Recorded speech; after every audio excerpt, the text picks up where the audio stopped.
Hello mga katambi! Kami nga pala ay mag-join din sa Panran. Ari nga pala yung La Grande Course, RATP. Iyan na nga bali ang aking mga kasama. Kakatuwa din naman at maka-experience ka ng garne. Bali nga ay ako'y niyayala ang ni Pauline. At ang sabi ay ako daw naman ay sumali sa garning aktibidad.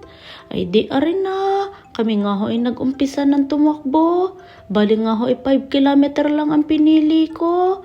Dahil wala naman ho akong exercise. Sinama ko nga si Ilocana kahit iyamot sa akin. Ayan na nga. Lagi nang habol sa akin si Kathleen. Na mga oras hong iyan ako ho ay parang inaatay na. Wala pa nga ho kami sa 1 kilometer. Ako ho ay naglakad na. Paano ga naman ho? Ako ho ay kumain ng umaga. Ayan, inatay ho ako.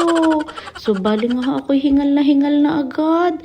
Diyos mio corazon. Garni pala ang sumali sa marathon. Ay di syempre naiwanan ho ako sa hulihan. Ako nga ho ang kahuli-hulihan. Palibhasa nga ako'y hindi naman ako sanay sa garni. Ari ho ay first time ko lang sumali sa garni. Ari ho tumakbo na uli ako.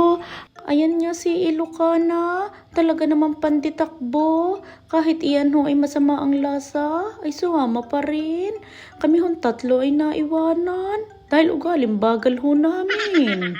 Inang, Diyos mio corazon, nakarating din kami sa 1 kilometro. Thank you Lord. O diba? At ari na nga, nalampasan na din namin ang 2 kilometer.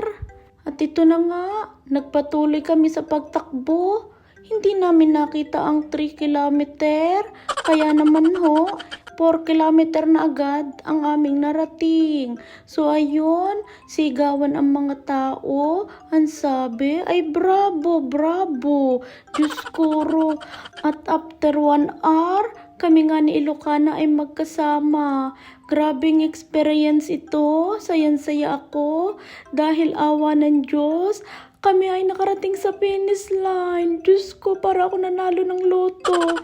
At yun na nga, nabigay na sa amin ang medalya. At sayang-saya naman ako. Bali nga ay 5 kilometer. Aba ay nakaka-proud. Digay ka saya ng garne. I-experience nyo din. Pero ito na nga, dahil wala akong practice, ang sakit ng tuhod. Lala, sobrang pagod ko. Pero ang maganda, aba, may pa-free pagkain sila. Aba, ay busog na busog kami. Bali ay nawala ang pagod dahil nga may free kain. Kaya kung gusto nyong experience ang ganito, aba ay subukan nyo. Masaya din siya at nakakatuwa at maganda sa health. Ayun lang, sana ay nag-enjoy kayo. Bye!